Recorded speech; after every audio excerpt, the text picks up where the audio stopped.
teraz je to ťažšie a tak ďalej, ale trebalo aj pracovať. Aj.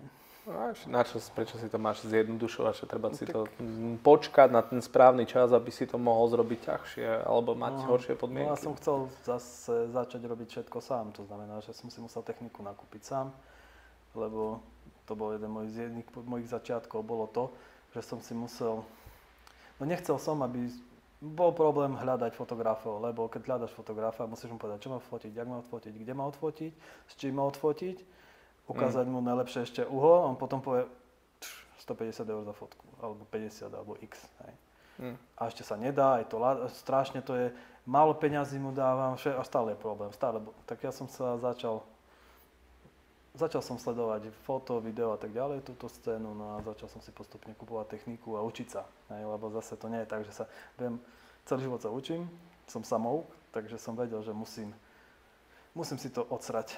Musím sa naučiť fotiť, musím podrbať zo pár videí, musím niektoré videá robiť dobre, ale vedel som, že sa tým chváliť nebudem, ale musel som začať.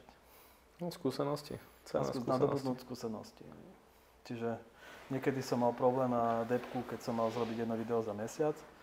Teraz, keď riešim video, už nerozmýšľam, že musím ho zrobiť, už viem presne čo, ako na konci, ako má vyzerať v hlave. Len riešim s klientom čo, kde, ako.